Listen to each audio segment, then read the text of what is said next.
Are you considering moving to Costa Rica and building a home here? Are you daunted by the lack of straightforward information and all of the stories of bad contractors and difficult construction processes here in Guanacaste? Today, I'm sharing an interview with one of Costa Rica's most experienced builders, Doug Stern, who's been building homes in our community of Playa Junquillal for over 30 years. The insight Doug shares is absolutely invaluable. He's had dozens and dozens of building projects over the years, and he goes over some of his top pieces of advice, some things to avoid when designing your home, and we eventually touch on the building price, the cost per square foot for homes currently in Guanacaste, Costa Rica. Thanks very much for joining us today. My name is Matt Rosensteel, co-owner broker of Coldwell Banker Pacific Realty here in Playa Junquillal, Guanacaste. As I had mentioned on our last Wednesday night live chat, I've switched to broadcasting on Sunday mornings at 11 a.m. Yes, I will be doing live sessions. Today we're actually going with a different format for family reasons, mainly the fact that we're on a vacation. I wanted to record an interview with Doug Stern and present it to you as a premiere here on YouTube. We'll go not only over Doug's best do's and don'ts and his tips for construction in Costa Rica, but we'll also take a virtual tour of a beautiful new home that Doug has built in our area as an example of some of the best construction techniques you should use when considering building a home here in Costa Rica. Thanks for joining us, and stay tuned for my interview with Doug Stern.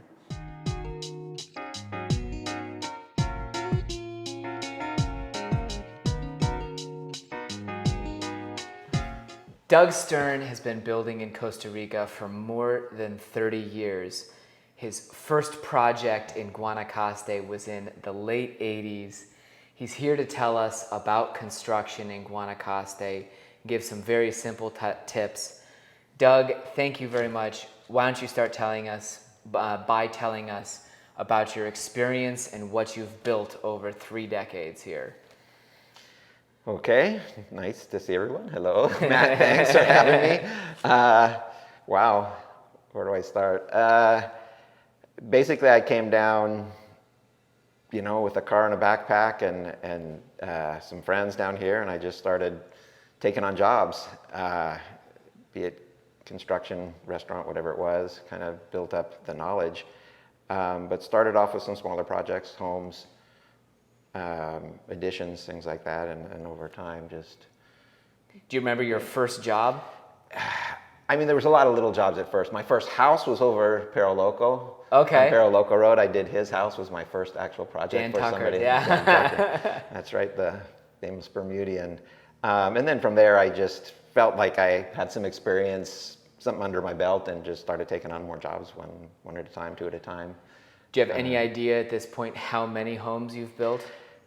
I really don't. I haven't added them up. I would say from start to finish, at least 50. Okay. As well as a lot of additions and remodels and you repairs also, and things like that. But I would say at least 50 now from start to finish. Yep. And at one point, you also built the Plaza Tierra Pacifica Commercial Center, 3-story, monolithic, massive building with an elevator, 7 condos, and 7 or 8 commercial spots below.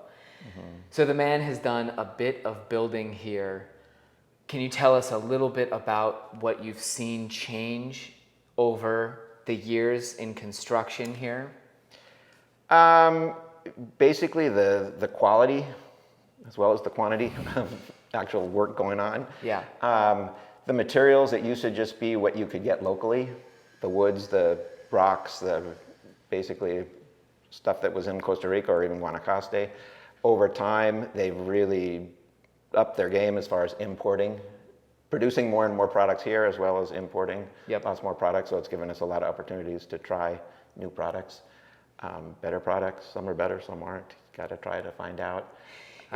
Is there anything that you feel is still lacking in terms of construction supplies, the really difficult stuff to still find these days?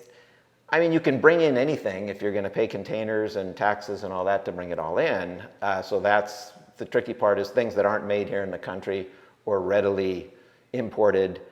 It's tricky to bring it in. So I really recommend that you kind of limit yourself to what is available here instead of butting your head against the wall and saying, I want to bring this and I want this and I want that. And, try to work with what's available here instead of just bringing in anything that you think is available, because importing things is a little bit tricky here. What kind of delays could someone be looking at if they try to import something and it goes wrong? You never really know. In the old days, they would say 2 to 3 months, which might turn into 3 to 4 months. Nowadays, with all the supply issues, they're saying 6 to 8 months, and sometimes it can take longer. It just depends on the actual product, if it's something that comes in regularly or if it's something that's kind of rare and is a true special order. Yeah, I absolutely agree. It's, I find myself advising a lot of people to not reinvent the wheel, to work with what's available and not too complex. And in particular, I find myself recommending a lot of clients stick with concrete construction because it's such a known entity here. You're a concrete builder primarily. I'm sure you've done some other things that were different wall systems and light construction styles.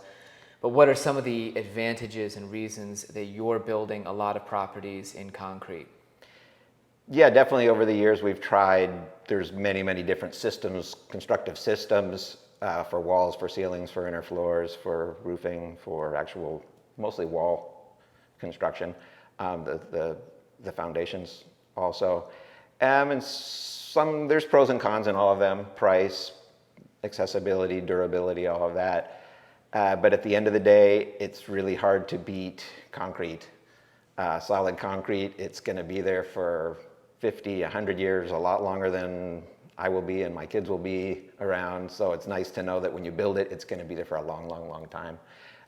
All the other systems, they might look real good, and they're, you finish them up quick and cheap and show it to the client, say, look, it looks great, awesome, but 5 years, 10 years, 20 years down the line is another story.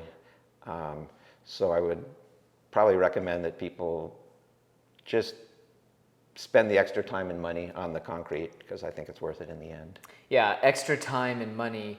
Now, let's talk about the timeline for building a home. You're introducing yourself to a client. How much would you estimate normally? You're telling them this is about how long they should expect their home will be finished. What are your typical timelines that you're working with for average sized 2 and 3 bedroom homes? It depends a little bit on the time of the year we start. With the rainy seasons, how rainy the rainy season is, what stage of the project we're at when the rains hit. But usually homes 1,500 to 2,500 square foot are in the 7 to 9 month range. Okay. 7 to 9 months from the day you meet the client or the day that you agree on a design? That's from the day we actually start construction. Okay. Because there is a long process can be long. It depends on the client and the architect and how much is known. But there's the design stage and then the planning stage and then the permits. So once we have the design, the plans, and the permits all on the table with a contract, and they say, okay, let's start Monday, that's when that time frame kicks in. 7 to 9 months, and that sounds... Doug is somebody that I use to really base my knowledge and what I'm telling clients on. So you'll hear me repeating that a million times in the near future. But yeah, the rain variability is a huge factor that plays in. We've had people recently trying to finish up homes at the last minute during one of the rainiest Junes we've ever seen. And lo and behold, that's getting pretty problematic. It is. It can be done, but it slows things down. It's messy. It's not so fun. Yeah. Doug is a quality builder. You do a lot of projects. You're not aiming for absolute basement pricing, nor trying to cater to just getting the cheapest space possible. We're sitting here in a beautiful 3-bedroom home that Doug finished only about 1.5 years, 2 years ago maximum, maybe even less? About in that range, probably less than 2 years. Okay. What are some of the upgrades in this home, some of the special things that they included that make this higher quality, sort of a custom home rather than run-of-the-mill? The quality is the quality. I'm not going to cut back on quality ever. It's just some of the actual finish materials and labor that it takes into the finished project. That's where, there's really no upper end. You can spend what you want on going for all the fun stuff at the end. But the quality is always going to be there. But some extras here, for example, just some of the furniture. We made all the furniture. We had some time after we finished the house, so we made all furniture with local cattle seats, wood, even some lighting and things like that. We really used a lot of local products. Also the bars on the windows, if you'll notice, that we don't always include in a project, but since it's a little remote out here, they decided to do it. And people, when we talk about the idea of security bars, a lot of times they think, ooh, I hate the feeling of being in jail.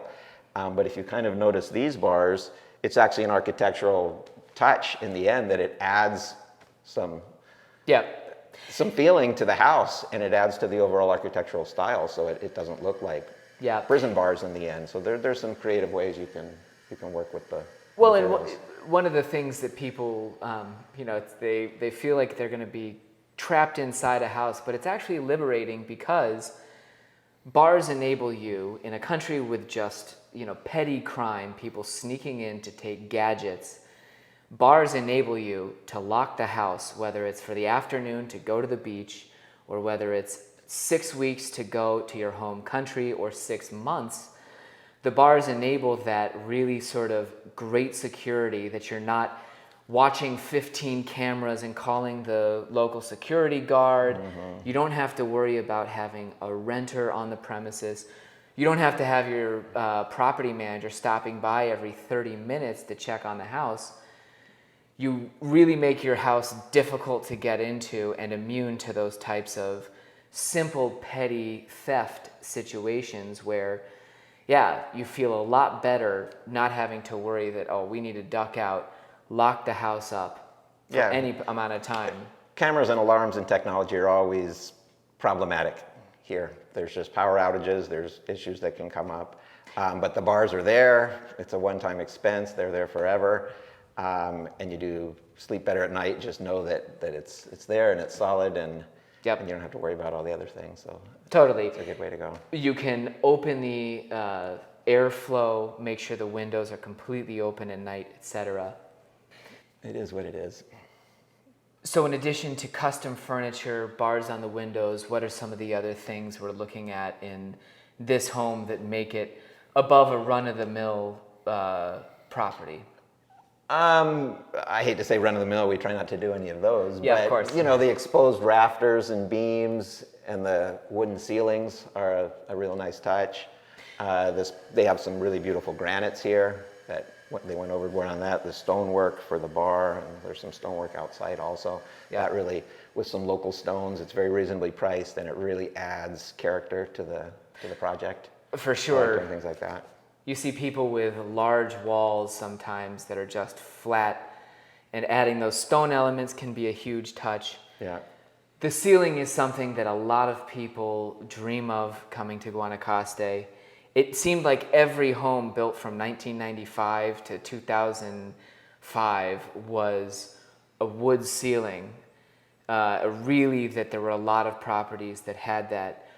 What woods are we looking at here?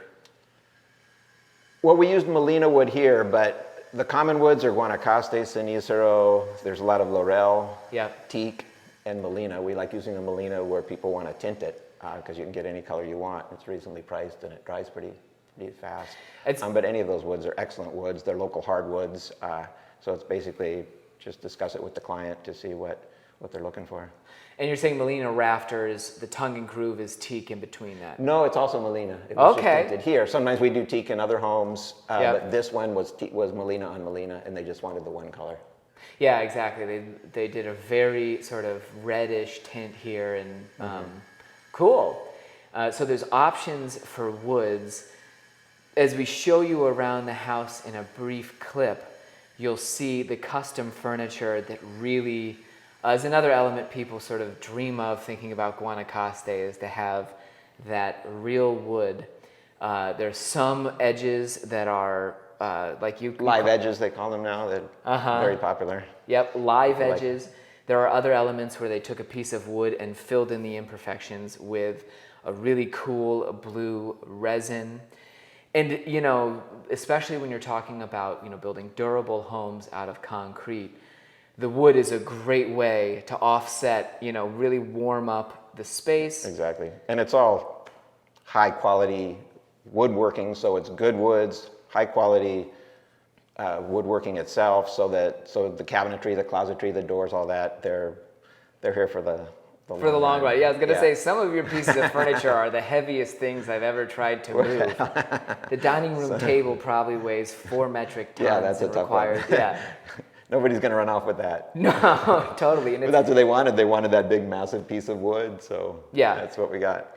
And it's durable for renters. It's durable. You come home from the beach, you know, you need this kind of furniture here. It's not...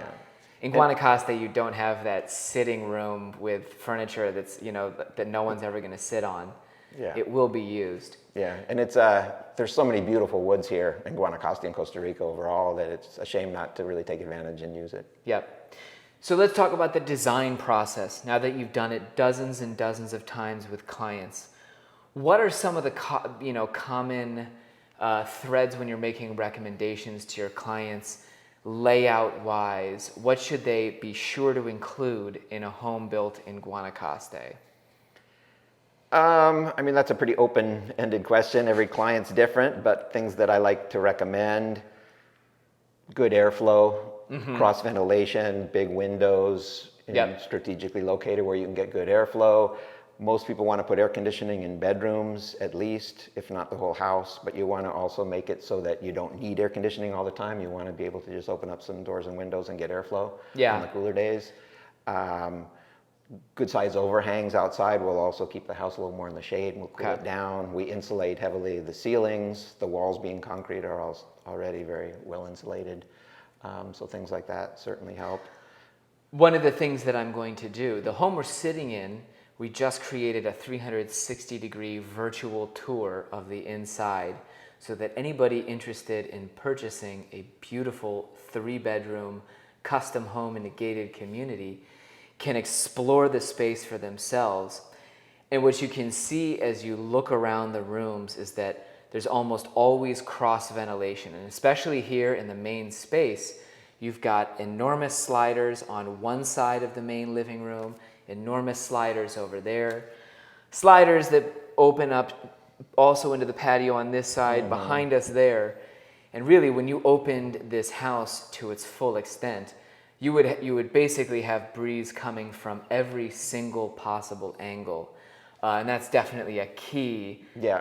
Having lived here 15 years, you gotta have breeze and really open up your space, or else you're gonna roast. Especially here, because there's so many big trees around that it's in the shade. It's a 1-story building with big trees, so you really get that airflow underneath in the shady area, and it cools things down really nicely. Yeah, absolutely. You see with, as landscapes mature around a house, that's nice. The ambient temperature just drop. And for sure. We moved into a home that was still pretty much a construction site with a lot of stuff cut down. It's been wonderful over the last 10 years. Now as the trees get up, it's like we feel so much more relaxed indoors. So definitely, if you're in a situation where you can leave some shade, really you're going to benefit in Guanacaste. Tierra Pacifica, here at the development we're sitting in, Doug was one of the original founders of Tierra Pacifica. And one of the things they did brilliantly was not only preserve the existing canopy, but really, aid the recovery of the canopy. They installed underground electrical lines so that you don't have to have those massive open corridors for power cables. Those create a lot of heat. But in general, you now look at satellite photos of Tierra Pacifica compared to the remainder of the farm from which it was bought. And assuming that this land was originally in the same condition that the whole farm was, there's a stark difference where you've got forested canopy next to a cattle pasture. And I'm sure if we took a thermal photograph, looking at either place, Tierra Pacifica is now, 5, 10, or, Way cooler, absolutely. so many degrees cooler because of that recovering forest canopy. Yeah. Another part too about having the nice big windows on all sides, you're bringing nature in. That's such a beautiful thing here, is to be able to look out from wherever you are in any direction and see the nature that's around you. Yep. So that takes a little while for it to grow in, but when it does, that's a beautiful thing. It really makes Absolutely. a big difference in the house. We look out one window and we've got, there's birds of paradise springing up with colorful blooms over here. Mm-hmm. There are gingers in the window, or a relative of ginger in the window behind us. And you sit out on the porch over here, and you're looking at it, all kinds of flowers, ornamental plants, etc. Yeah, so probably it's, a dozen different types of palms. It's very nicely landscaped. They did for a good job sure. here. Yeah, no, I mean this is something that incorporates a lot of the elements of Guanacaste, Mm-hmm. and actually enjoying the outdoors for sure. Are there any sorts of like absolute do nots when you're designing a home, or things that you can think of that maybe you learned the hard way and you don't have to tell us there was a specific house, etc.? But Sure, we've learned over the years the hard way. Yeah. Most of these things now, early in the whole process, they're eliminated, and we make sure that we don't let our clients have to go through the mistakes that we've kind of learned. The idea is to learn on every project we ever do and go forward and not make the same mistakes again. Well, you've done home inspections for me, looking at other properties. Well, that's another story. What are what some others of the have done are a things? little easier. What are some of the things that have come up looking at it that you? And I'm putting Doug on the spot because it's hard to recall. Yeah, I mean, it's most of the issues we see in the older homes are electrical or plumbing based. The electricians and the plumbers here historically have not been the greatest. We've got more and more of them that are better trained now and are coming out from the Central Valley to work in Guanacaste because there's more work. So we're getting much higher quality of those trades. But it was tough for a while, the materials as well as the actual knowledge of the trades. Yep. But it's definitely got better and better, as well as the codes in Costa Rica have got stricter and stricter, and they're much more used to seeing the things that we're used to seeing. Mm-hmm. Whereas in the past, that it wasn't like that. Yeah, absolutely. And I think, though he's not articulating it, perhaps the biggest maybe not. Sorry. The biggest do not is don't go around finding your locally available guy off the street who says they can do electrical or plumbing. And people end up with contractors in their home that they want to move to Costa Rica and build their own home, or find their own contractors to sub out work on a build that they're coordinating. One of the incredible assets that Doug brings to the table, after 30 years of building here, your construction crew has gone from an untrained, or 30 years ago, raw labor force. Now you've got the right plumber, the right electrician, you've got masons who have now built 50 homes with you, all kinds of people who have repeatedly practiced their craft and developed a skill set. I see a lot of people who want to wing it on their own. They figure they can save money, and what they're going to do is scrape up the remnants of local labor. Hey, you know how to do electrical, and you're sitting at, Right. Those people are available because Doug has fired them, or Justin has fired them. One of the builders, the quality contractors bring with them a team of people who can actually build your house and do it right. Right. Those guys that are left in the towns that say they have know the trades and know the work, there's probably a reason why they're not working. Yeah. And you can wing it on little things, but when you're talking about a project that needs to last many, many years, and everything needs to be tied together and understood, you don't want to cut corners when it comes to something like that. Before I ask Doug the biggest question that everyone wants to know, how much does it cost to build something like this? I want to take a quick magical tour in our 360-degree virtual world of this home, so we can go over a little bit about what we've been talking about, the floor plan, how things are laid out, get a closer look at this beautiful kitchen behind us, and also give you an idea of what a high quality home looks like. So let's head into our 360 tour. Virtual world that is the Home in Tierra Pacifica, lot number 65, where Doug and I recorded this interview. We actually recorded it sitting here near the kitchen, and as we take a look around the property, you'll see some of the features that we describe in our interview. And first and foremost, where I'm currently in the dining room, there's amazing opportunity for cross breeze here, where you've got gigantic sliding windows directly across the home from more huge sliders and windows to the outdoors, where if you open up both sets of windows, and even these over here and the windows over the kitchen here, you've got amazing opportunity for air to flow through the home. And it can't be emphasized enough just how much these sorts of windows can help you save on your air conditioning bills, but also really enjoy that fresh air in Guanacaste that everybody dreams of. Second of all, one of the features Doug had not addressed was the fact that the ceilings are high throughout the home. You do not see flat roofs at a typical one-story level, but instead vaulted ceilings. And what those help with not only is the fact that you feel like the home is more open and that there's more space, but also with higher ceilings, you definitely get a cooler temperature down below on the main floor. So let's step over into the kitchen here on this 360-degree tour, and you'll be able to see exactly what Doug was talking about in the high-quality finishes that the builders, or rather the owners of this home, selected for their kitchen, with really stunning, beautiful granite countertops and custom hardwood cabinetry that was built for this home and really complements the rest of the space by providing sort of that wonderful wood touch that can really soften up a space.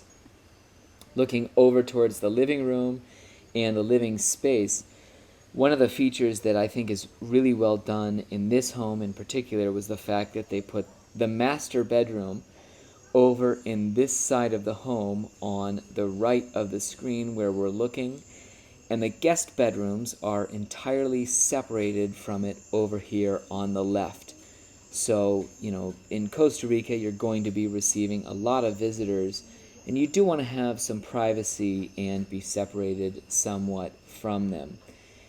In this particular home, they built an enormous master suite. Here you see the ensuite bedroom, or bathroom rather. They used, again, really beautiful granite countertops for the bathrooms as well. Some really cool tile for the floor to accent the bathroom versus the rest of the space. And the rest of the finishes here, the shower tile, everything used, are really clean, modern, and sort of fresh. Whereas stepping back into the home, one of the things I wanted to show was the hardwood furniture that Doug built for the property. Here is the master bed, and if we get to a different perspective here, we'll see the cool blue resin that they used to fill in what were live wood pieces and create this amazing headboard. But just the bed and everything else, even the little nightstands here, are local hardwoods that bring this house to life. If you had furniture that was much more boring in a space like this, it would completely change the feel of the property. But between the custom hardwood cabinetry and the furniture, you've got accents to the home that really make this a special feeling space. coming back into the kitchen, first of all, you see, as Doug had mentioned, the live edge here on the kitchen counter. They didn't square this off or use any resin there to make this a rectangular piece of furniture, but just left it as the natural piece of wood was. And another important feature that we can see from this perspective, or rather standing from over here, is first of all, the airflow. You have enormous sliding glass windows on this side of the home, and if we do a 180-degree turn, you've got, once again, enormous sliding glass windows, where if you opened both of these, you'd be sure to have incredible breeze and airflow through the home. And second of all, what you're looking at, the windows here have that artistic ironwork, the bars that Doug was talking about, that here were incorporated much more into a natural feeling adornment for the home. They really weren't kept as those sort of jailbird straight bars that you might worry about and see, but this is an artistic addition to the home. Those make it so that you can leave the property for 6 months at a time without having to worry about anybody staying there or frequent checkups or camera systems, etc. These bars are both really an aesthetic improvement and the security feature that you're looking for. And finally, one of the things that they did very well in this home, and a lot of the homes that Doug builds, is that they kept the ceilings really high. And, vaulted ceilings serve not only to create a larger space and that feeling of open, refreshing, easy to live in surroundings, but they also help with temperature control as well. Down here, you have a much lower temperature than if the ceiling was not nearly as high or flat. Just to quickly look around the home, I think one of the great things that they did was also include an enormous utility room here, so you have real space for your laundry and also for lots of storage here on the shelves. You also have in the kitchen pantry space that gives you tons of room over here for your dry storage and anything you want to keep in there. So they built the home really to accommodate a lot of stuff while giving the owners plenty of space to store everything. So here we are. This home, Tierra Pacifica, La Casa Metáfora, is for sale. It's a 3-bedroom, 1,800 square foot interior home located on lot number 65 in Tierra Pacifica. Incidentally, it's just a half-mile walk from the beach because lot number 65 is the closest to the Tierra Pacifica's beach access. And the asking price for the home is $495,000.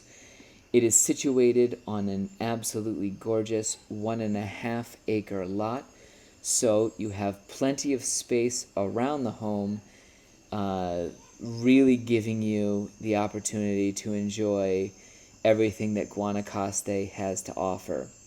And to touch on one last point, you can see here just how wonderful the landscaping is coming in here at the home.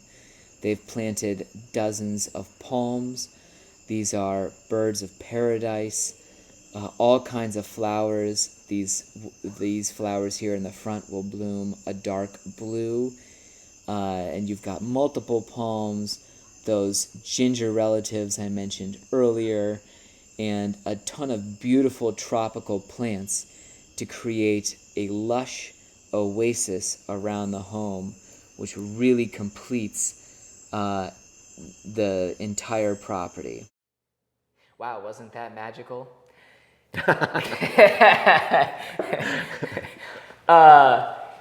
So the big question, the one that I get from everybody these days, they're looking at either buying an existing home versus building their own, but they need to know how much does it cost to build a high quality home in Guanacaste right now, I know you can't say it costs exactly this or that, but give us some of the general ideas when you're talking to clients these days about how much they can expect.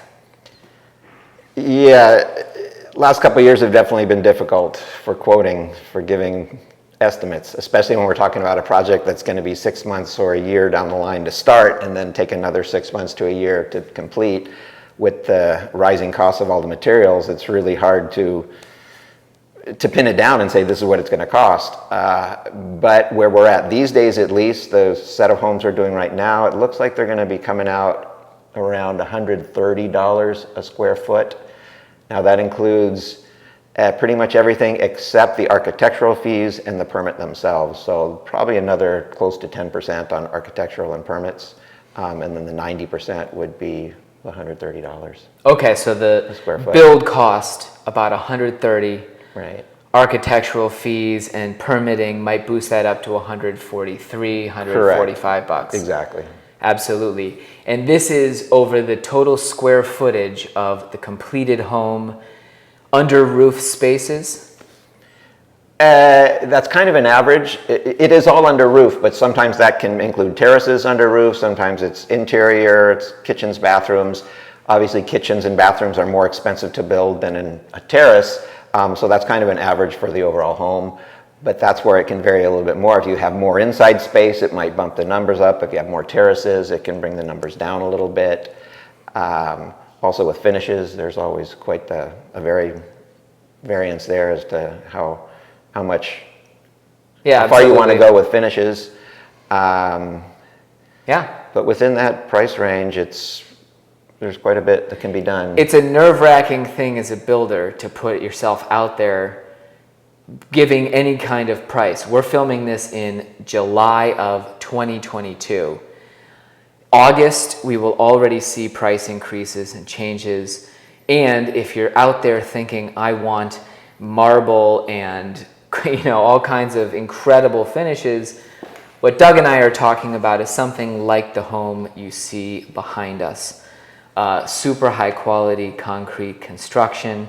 They've got tile floors. They have tile roofs, lots of custom woodwork. Yeah, this is a Spanish clay tile roof on top, which has a great insulating effect.